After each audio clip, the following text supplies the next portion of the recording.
Desde o início das Escrituras, vemos Deus separando para si um povo, Israel. Não porque fossem melhores, maiores ou mais fiéis. Pelo contrário, muitas vezes foram teimosos rebeldes e idólatras. Mas Deus, em sua soberania, decidiu que através deles viria a salvação ao mundo. O plano da redenção de Israel é também o plano da redenção da humanidade. E entender isso nos ajuda a confiar mais nas promessas de Deus, até mesmo quando tudo parece perdido. Nesta série de 6 partes, vamos caminhar pela Bíblia, desde o chamado de Abraão até as promessas finais de restauração em Cristo. Vamos enxergar a fidelidade de Deus mesmo diante da infidelidade humana. Prepare seu coração, pois esta mensagem pode renovar a sua fé e reacender sua esperança. 1.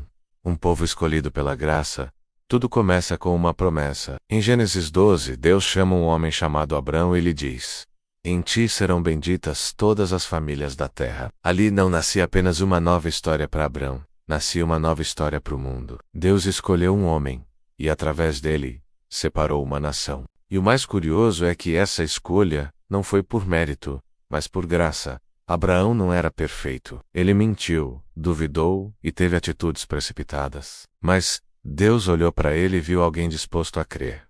Assim também somos nós. Deus não nos escolhe por merecimento, mas por propósito. Israel nasceu da promessa, não do acaso. Era um povo com um destino espiritual, uma missão divina. Eles seriam a luz entre as nações, o canal da bênção, o berço do Messias. 2. Da promessa ao Egito. Quando a redenção parecia distante depois do chamado, de Abraão veio Mesaque, Jacó e os 12 filhos deste último. Por causa da fome, Israel desceu ao Egito.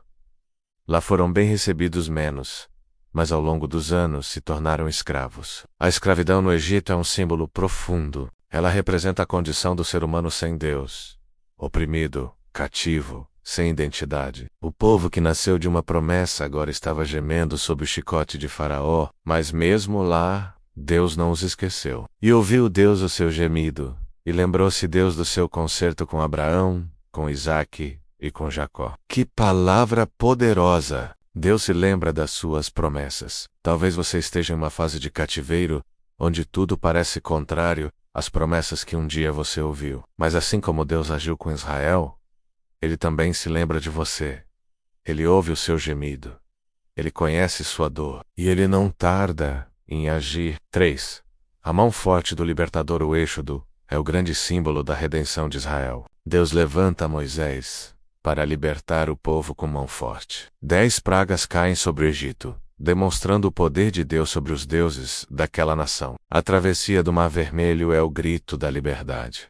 A opressão ficou para trás. Os carros de Faraó afundaram. Deus provou que nenhum inimigo é forte demais quando ele decide libertar. Mas aqui também vemos um alerta. Mesmo livres, os israelitas reclamaram, duvidaram e muitas vezes desejaram voltar ao Egito.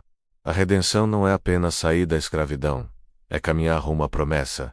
E esse caminho exige fé, obediência e perseverança. Quantas vezes você já foi liberto por Deus, mas sentiu vontade de voltar ao passado? Lembre-se, a promessa está à frente, não atrás. Deus não te tirou do Egito para te deixar no deserto. O deserto é só o processo. A terra prometida está no destino final. 4. A infidelidade não anula o propósito. Israel, infelizmente, caiu muitas vezes. No deserto, se rebelaram. Quando entraram em Canaã, misturaram-se com os povos, adoraram ídolos e quebraram a aliança com Deus. Vieram os juízes, reis, profetas, e o ciclo se repetia. Pecado, castigo, arrependimento, restauração. Mesmo com todos os altos e baixos, o propósito de Deus permanecia firme. Por amor do seu grande nome, o Senhor não os rejeitará, porque aprove ao Senhor fazer de vós o seu povo. Que Deus é esse que continua amando mesmo sendo rejeitado, que continua fiel mesmo sendo traído? Isso é redenção. Redenção não é merecimento, é misericórdia. Talvez você já tenha falhado com Deus, assim como Israel. Mas Ele não desistiu de você. Sua promessa continua de pé. Deus ainda tem planos maiores para a sua vida. Ele é o Deus da segunda chance e até que você decida voltar de verdade. 5. A promessa do Redentor no meio do caos e da apostasia. Os profetas começaram a anunciar algo grandioso. Viria um tempo de restauração, não apenas política, mas espiritual. Não apenas para Israel, mas para todas as nações. Eis que uma virgem conceberá, e dará à luz um filho, e será o seu nome Emanuel. Mas ele foi ferido pelas nossas transgressões, e moído pelas nossas iniquidades. Jesus é o centro da redenção. Ele é o verdadeiro israelita fiel. Ele cumpriu toda a lei, viveu sem pecado, e se entregou por todos. Na cruz, ele carregou os pecados de Israel e os nossos também, e ressuscitou para dar vida nova. A redenção de Israel se concretiza em Cristo, e quem crê nele, seja judeu ou gentil, entra nessa nova aliança. 6. A redenção final está por vir mesmo hoje. Muitos judeus ainda não reconheceram Jesus como Messias, mas a Bíblia diz que chegará o tempo em que Israel se voltará para ele. E assim todo Israel será salvo, como está escrito. De Sião virá o libertador, e desviará de Jacó as impiedades. Isso nos enche de esperança. O plano de Deus está em curso, ele não falha. Ele começou com Abraão, passou por Moisés, chegou em Jesus, e será completado na volta gloriosa de Cristo. E nós somos convidados a participar dessa redenção. Somos enxertados na videira. Somos parte do povo de Deus. A redenção de Israel não foi apenas uma promessa distante. Ela aconteceu de forma concreta, poderosa e sobrenatural. Quando Deus decidiu libertar o seu povo do Egito, ele não fez isso discretamente. Ele usou mão forte, para que ninguém menos, nem Israel, nem os egípcios tivesse dúvidas de que o Senhor é Deus. Nesta segunda parte, vamos meditar sobre como Deus age quando intervém. Vamos lembrar que o mesmo poder que libertou Israel pode também agir hoje na nossa vida. Deus não mudou. A sua mão continua forte, e a sua libertação ainda alcança os cativos. 1. O clamor que chega ao céu, e aconteceu depois de muitos dias que morreu o rei do Egito. E os filhos de Israel gemiam por causa da servidão, e clamaram, e o seu clamor subiu a Deus por causa da sua servidão. O sofrimento de Israel havia se tornado insuportável. Foram 400 anos de escravidão, mas foi no clamor sincero, no gemido de angústia, que a libertação começou a ser gerada. Deus ouve o clamor dos que sofrem. Ele se inclina para aqueles que o buscam com coração quebrantado. E muitas vezes é nesse lugar de dor que surgem os maiores milagres. Você tem clamado ou tem apenas murmurado? Existe uma diferença entre reclamar e clamar. Quem reclama culpa a Deus, quem clama reconhece que só Deus pode mudar tudo. 2. Um chamado no deserto enquanto o povo sofria no Egito. Deus preparava um homem no deserto. Moisés estava longe dos palácios, cuidando de ovelhas, quando viu uma sarça ardente e ouviu o chamado divino. Certamente vi a aflição do meu povo, que está no Egito, e ouvi o seu clamor. Desce para livrar-lo da mão dos egípcios. O plano de redenção de Deus não é apenas espiritual. Ele usa pessoas, instrumentos, líderes, e a preparação de Moisés mostra que, antes de libertar o povo, Deus trabalha no libertador. Você pode estar passando por um deserto hoje, mas já pensou que esse deserto é o lugar onde Deus está te preparando para algo maior? O mesmo Deus que chamou Moisés do meio do fogo está chamando você para cumprir um propósito. 3. Quando o Egito se levanta contra o plano de Deus, Faraó não aceitou facilmente a ordem de libertação. Ao contrário, ele endureceu o coração e oprimiu ainda mais o povo. Isso nos ensina que quando Deus começa a agir, o inimigo também se agita. Quantas vezes você começou a buscar a Deus e as coisas pareceram piorar? Isso não é sinal de abandono divino, é sinal de guerra espiritual. O Egito representa o sistema do mundo que tenta nos manter cativos, mas o poder de Deus é maior. Por isso dize aos filhos de Israel: Eu sou o Senhor, e vos tirarei de debaixo das cargas do Egito, e vos livrarei da sua servidão. 4. As pragas. Julgamento e sinal. Deus enviou 10 pragas sobre o Egito, e cada uma delas confrontava diretamente um deus egípcio. Sangue nas águas, rãs, piolhos, moscas, pestes, úlceras, saraiba, gafanhotos, trevas e, por fim, a morte dos primogênitos. Essas pragas não eram apenas castigos, eram sinais visíveis de que o Deus de Israel é o único Deus verdadeiro. Às vezes Deus também age com sinais para nos despertar. Ele confronta tudo aquilo em que confiamos erroneamente: dinheiro, fama, posição, pessoas, para que aprendamos a confiar só em Ele. 5. o sangue que salva. Na última praga, Deus instruiu o povo a matar um cordeiro e passar o sangue nas portas. O anjo da morte passou pelo Egito, mas onde havia sangue, houve livramento. E aquele sangue vos será por sinal nas casas em que estiverdes. Vendo eu o sangue, passarei por cima de vós. Esse episódio marca a primeira Páscoa e aponta diretamente para Jesus, o Cordeiro de Deus que tira o pecado do mundo. A redenção de Israel naquele momento foi através do sangue. E a nossa redenção eterna também é. Você tem o sangue do Cordeiro sobre a sua vida. O julgamento está vindo sobre o mundo, mas há proteção para quem está debaixo da aliança com Cristo. 6. A travessia do impossível após a morte dos primogênitos.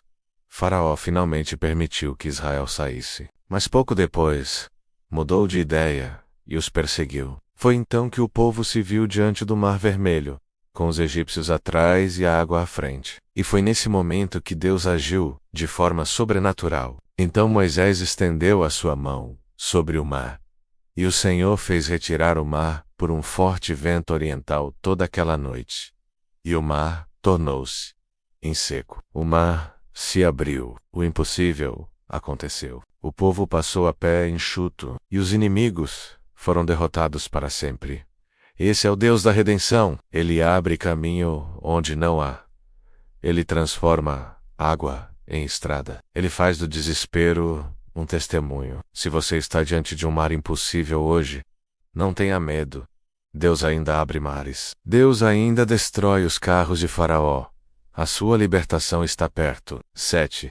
Cante a canção da vitória. Após o livramento, Moisés e o povo cantaram um cântico ao Senhor. Era o cântico da vitória, um cântico que exaltava o poder, a justiça e a fidelidade de Deus. Toda redenção precisa ser celebrada. Todo milagre precisa gerar adoração. Não podemos esquecer o que Deus já fez por nós. Precisamos cantar, declarar, lembrar: o Senhor é a minha força e o meu cântico. Ele me foi por salvação. Após a libertação do Egito e a travessia do Mar Vermelho, o povo de Israel entra em uma nova etapa. O deserto, uma fase que ninguém deseja, mas que todos enfrentam. Uma fase de transição, de prova, de revelação e também de transformação. Muitos querem viver a promessa, mas poucos aceitam o processo. Porém, não há Canaã sem deserto. Não há maturidade sem provação. O povo de Israel precisou passar por essa escola para aprender o que significa confiar plenamente em Deus. Nesta terceira parte, vamos entender o valor do deserto no plano de redenção, porque, por mais árido que ele pareça, é no deserto que Deus se revela como provedor, guia, pai e santificador.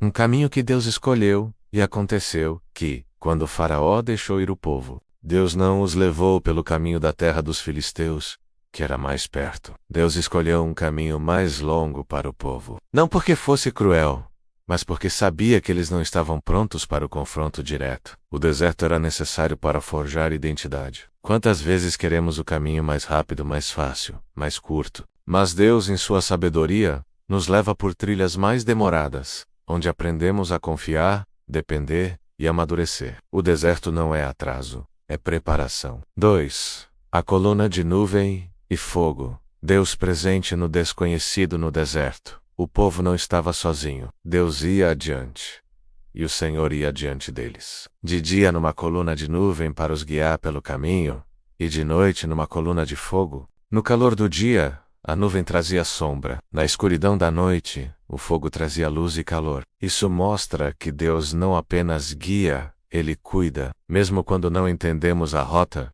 podemos confiar no guia. Você sente que está em um deserto hoje? Saiba, Deus está contigo, de dia e de noite. Ele não te abandonou. Ele está na frente, preparando o caminho. 3. A primeira prova. A água amarga logo nos primeiros dias. O povo se deparou com águas amargas em Mara. Eles estavam com sede.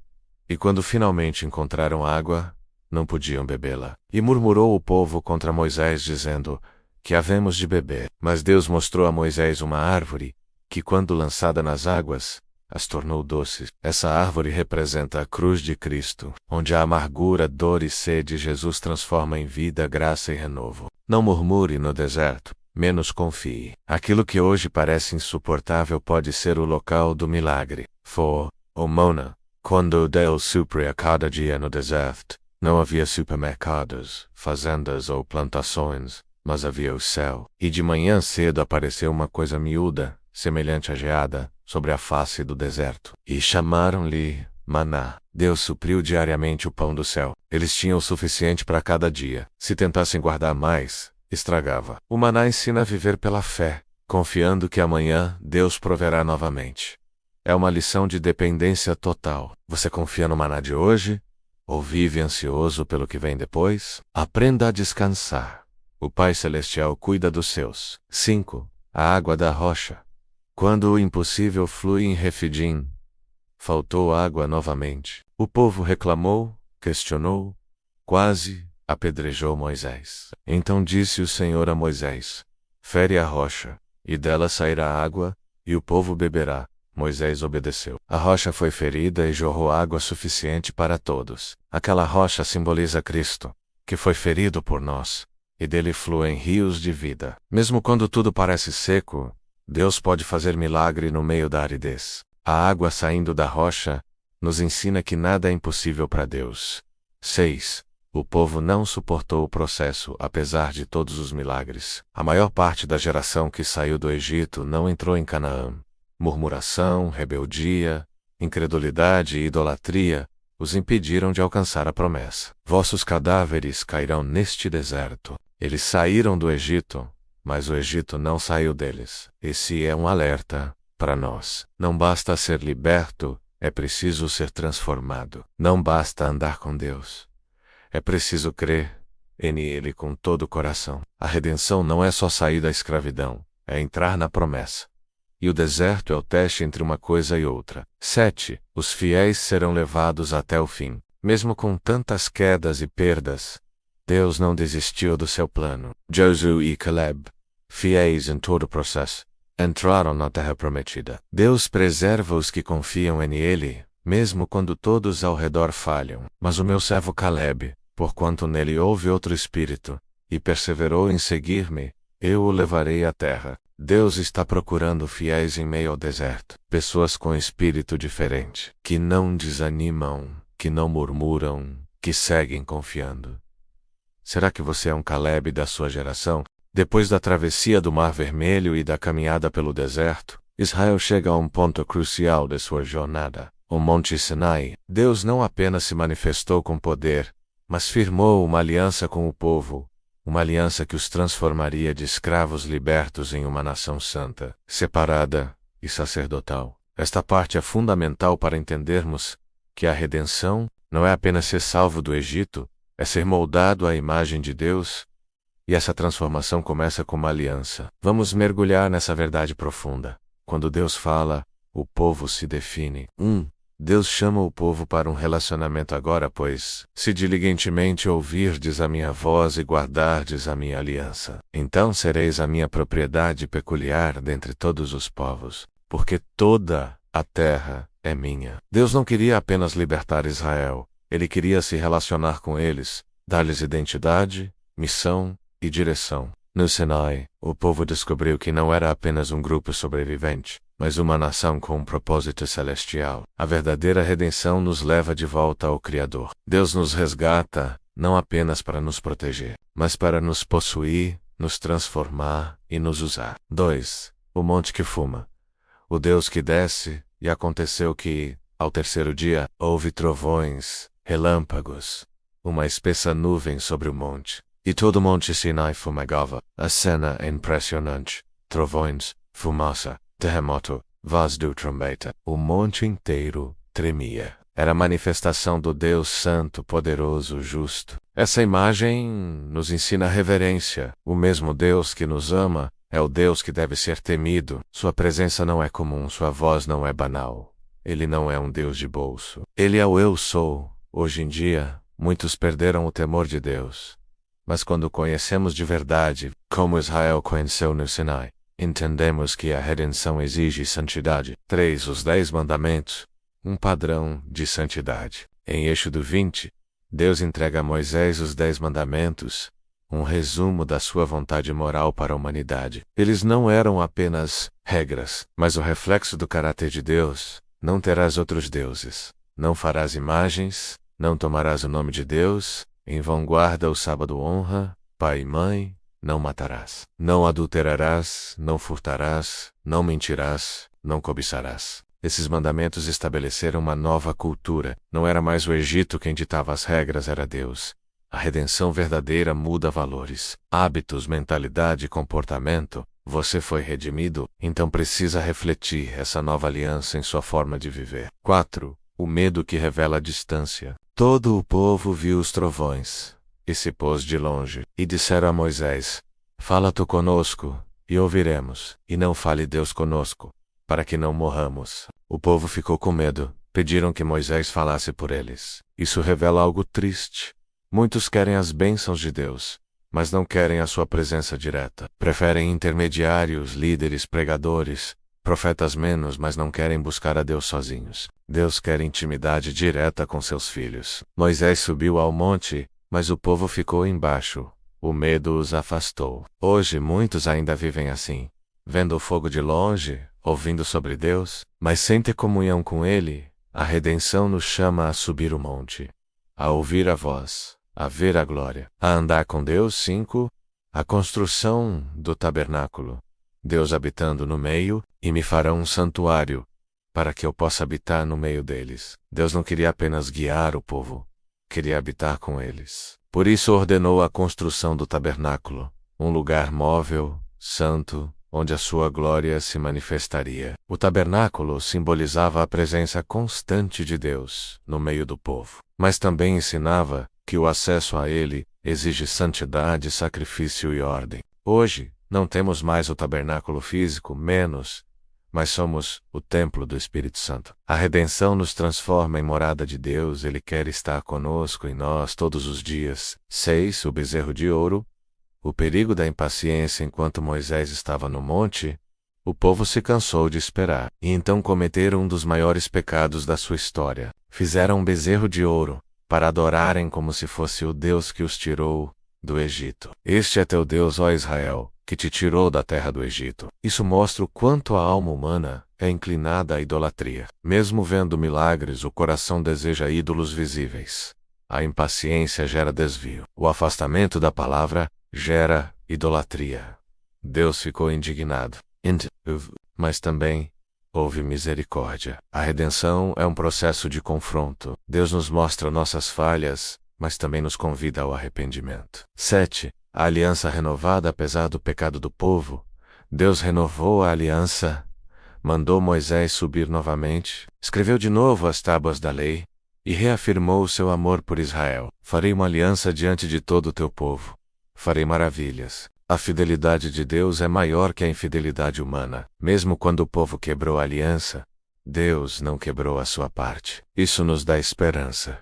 Quantas vezes falhamos? Quantas vezes erguemos bezerros de ouro emocionais, materiais ou espirituais? Mas Deus ainda está disposto a perdoar e restaurar. A redenção passa pela renovação da aliança todos os dias. A jornada do povo de Israel começou com uma promessa em Gênesis. Passou por escravidão, milagres, deserto e aliança. Mas ela não estava completa até que o povo pisasse na terra prometida. A redenção que começou com Abraão teria seu cumprimento em Canaã. Esse lugar representava descanso, herança, estabilidade, mas, principalmente, a concretização da fidelidade de Deus. Ele não é um Deus que promete e esquece. Ele cumpre. Nesta parte vamos aprender sobre a chegada à terra prometida e o que ela nos ensina sobre a redenção completa que Deus também tem para nós. Uma nova geração, com um novo espírito, depois de 40 anos no deserto. A geração que saiu do Egito havia morrido, exceto Josué e Caleb. Uma nova geração se levantou, com outra mentalidade preparada para confiar, obedecer e avançar. Levantai-vos, parti, e passai o ribeiro de Zered. E passamos o ribeiro de Zered. E os dias em que caminhamos desde Cádiz até passarmos o ribeiro de Zered foram 38 anos. Deus esperou. Ele teve paciência. Mas só quem crê entra na promessa. Muitos saíram do Egito, mas poucos entraram em Canaã. Você quer viver a plenitude da redenção? Então, deixe para trás as murmurações, as dúvidas e os pecados da velha natureza. Saia renovado. 2. Josué. O novo líder da conquista Moisés viu a terra de longe, mas não entrou. Coube a Josué a missão de conduzir o povo à conquista. Ele foi escolhido por Deus, fortalecido pelo Espírito e animado pela promessa. Esforça-te e tem bom ânimo, porque o Senhor teu Deus é contigo por onde quer que andares. Josué representa o líder que ouve a voz de Deus, anda na presença dele e guia o povo com fé. Todos precisamos de Josués na nossa vida, pessoas que nos inspirem, nos desafiem e nos lembrem que o Senhor vai adiante. E muitas vezes Deus quer que você seja esse Josué para outros. 3. A travessia do Jordão. Um novo milagre antes de entrar em Canaã. Havia um novo obstáculo, o rio Jordão. Mas, como no Mar Vermelho, Deus abriu caminho novamente. Assim que as plantas dos pés dos sacerdotes que levam a arca do Senhor forem mergulhadas nas águas do Jordão, as águas do Jordão serão cortadas. O rio só se abriu quando os sacerdotes pisaram com fé. Isso ensina que milagres seguem passos de fé. Muitos esperam o rio secar para então atravessar, mas Deus quer que você pise mesmo com o rio cheio. A redenção se completa na confiança. Deus vai abrir o que for necessário, mas você precisa dar o primeiro passo. 4. Gilgal, o lugar da circuncisão. Antes da conquista, Deus ordenou que todo o povo fosse circuncidado em Gilgal. Isso marcava o comprometimento com a aliança. Hoje revolvide sobre vós o opróbrio do Egito. Aquela geração não havia sido circuncidada no deserto. Agora Deus os chamava à consagração total.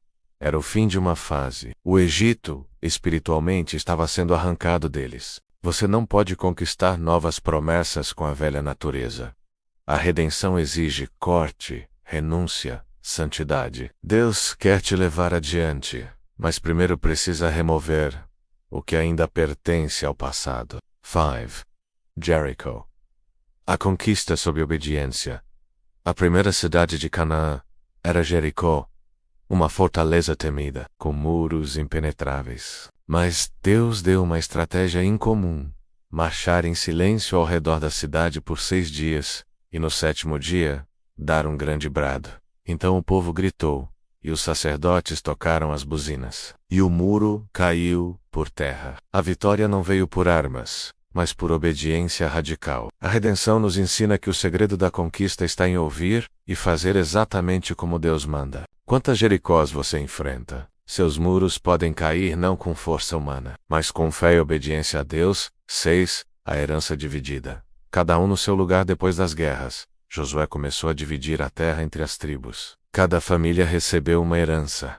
O tempo da peregrinação havia acabado. Agora era tempo de estabelecimento e frutificação. E o Senhor deu repouso a Israel, conforme tudo que tinha jurado. Nenhum dos seus inimigos pôde resistir perante eles. Quando a redenção é concluída, Deus nos dá descanso, posição e propósito. Não somos mais andarilhos. Somos herdeiros. Cada um tem um lugar no plano divino. Você também tem uma parte nesta herança. 7. Escolham a quem servirão ao final de sua vida. Josué reúne o povo e faz um discurso inesquecível. Escolhei hoje a quem servireis. Porém eu e a minha casa serviremos ao Senhor. Mesmo depois de conquistar tudo, ainda era preciso renovar o compromisso com Deus. A redenção não é um fim menos, é um novo começo. É viver diariamente para aquele que nos libertou. Você já foi redimido? Então decida viver para Deus. To Jesus. Como Josué, escolha o Senhor não apenas com palavras, mas com sua vida inteira. A redenção de Israel. Glória futura e esperança para todas as nações. Chegamos ao fim desta jornada de reflexão e mergulho profundo na história e promessa de Deus ao seu povo. A redenção de Israel não é apenas um evento histórico ou um capítulo da Bíblia, menos é uma profecia viva, uma promessa eterna e uma esperança gloriosa para o mundo inteiro. É sobre isso que trataremos nesta última parte. O futuro glorioso de Israel e como isso se entrelaça com a salvação das nações. A glória de Sião ressurgirá. A Bíblia é clara ao prometer que Deus restaurará completamente Israel. E essa restauração não será apenas geográfica ou política, menos será espiritual, poderosa e gloriosa. Em Isaías 60, 1-3 lemos: Levanta-te e resplandece, porque vem a tua luz, e a glória do Senhor nasce sobre ti. Porque eis que as trevas cobriram a terra, e a escuridão os povos. Mas sobre ti o Senhor virá surgindo, e a sua glória se verá sobre ti, e os gentios caminharão à tua luz, e os reis ao resplendor que te nasceu. Essa promessa é como uma explosão de esperança. Deus está dizendo: Israel, o mundo te olhou como terra seca, como campo abandonado, mas eu estou trazendo luz sobre ti. Os povos virão a ti, pois o que eu farei contigo será visível para as nações. Israel e a vinda do rei, a redenção de Israel, se completará com a manifestação plena do reino do Messias. Jesus, o filho de Davi, não apenas veio como cordeiro, mas voltará como leão. Ele reinará a partir de Jerusalém. E o povo judeu, que por séculos foi perseguido, espalhado, massacrado e rejeitado, será exaltado diante do mundo inteiro, como o povo do pacto, o povo da promessa cumprida. Zacarias 14:9 afirma: E o Senhor será rei sobre toda a terra. Naquele dia, um será o Senhor, e um será o seu nome. Essa promessa não fala apenas de salvação espiritual, mas de governo, de soberania, de restauração plena. O papel das nações na redenção de Israel. A redenção de Israel não é uma história isolada. Deus entrelaçou a salvação das nações com o seu plano para os judeus. Em Romanos 11:25-27, o apóstolo Paulo explica algo profundo. Porque não quero, irmãos, que ignoreis este mistério, que veio o endurecimento em parte a Israel, até que a plenitude dos gentios haja entrado.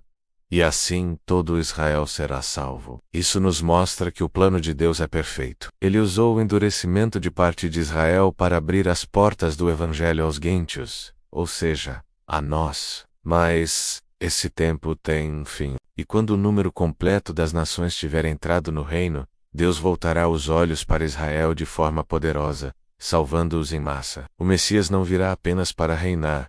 Ele virá para restaurar completamente o povo da promessa. A redenção de Israel é nossa esperança também. Talvez você esteja se perguntando: mas o que isso tem a ver comigo? Tudo. Se Deus cumpre suas promessas para Israel, mesmo após milênios de rejeição, desobediência, exílio e dor, Ele também cumprirá suas promessas para você. A fidelidade de Deus ao povo judeu é uma vitrine da sua fidelidade conosco. Se Ele não os abandonou, não te abandonará. Se Ele tem paciência com eles, também tem contigo. Se Ele os restaurará com glória, também nos ressuscitará com glória. A redenção de Israel aponta para o caráter imutável de Deus. Ele é fiel até o fim. Um chamado à vigilância e à fé. A profecia bíblica não é para nos entreter, mas para nos preparar. O fato de que Deus está movendo os céus e a terra em favor de Israel nos lembra de que estamos mais perto do fim do que pensamos. Estamos vivendo dias proféticos. O retorno de Cristo está próximo. A colheita está madura. A trombeta já está sendo afinada. Por isso, querido irmão e irmã, desperte. Viva como quem espera o Senhor voltar. Arrependa-se dos seus pecados. Abandone os ídolos. Busque santidade. Não brinque com sua salvação. O tempo da graça ainda está aqui, mas ele não será eterno. Aproveite-o agora, ó povo Israel. Ame o povo judeu. Eles não são apenas os personagens da Bíblia, são parte do plano eterno de Deus. A Bíblia nos ordena: orai pela paz de Jerusalém. Prosperarão aqueles que te amam. A bênção sobre quem intercede por Israel é real. A redenção que começa em Cristo por fim. Lembre-se, toda a redenção começa em Cristo. A redenção de Israel será cumprida por causa do Messias. E a sua redenção também. Ele é o Cordeiro que tira o pecado do mundo. Ele é o Filho de Davi que reinará para sempre. Ele é a rocha de Israel. Ele é o Rei dos Reis. Ele é o Alfa e o Ômega. Você pode estar vivendo hoje o seu próprio exílio emocional, cercado por dúvidas, pecados ou traumas.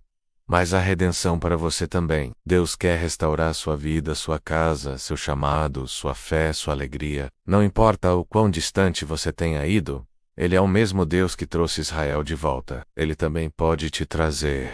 Encerramento com chamado à ação. Se essa mensagem falou com você, compartilhe. Curta, se inscreva no canal e envie este vídeo para quem você ama. Você pode ser a resposta de Deus para alguém. E lembre-se, assim como Deus não se esqueceu de Israel, Ele também não se esqueceu de você. A redenção de Israel aponta para a redenção do mundo. e o mundo está prestes a ver a maior revelação de todas. Jesus, voltando em glória. Maranata, ora vem, Senhor Jesus.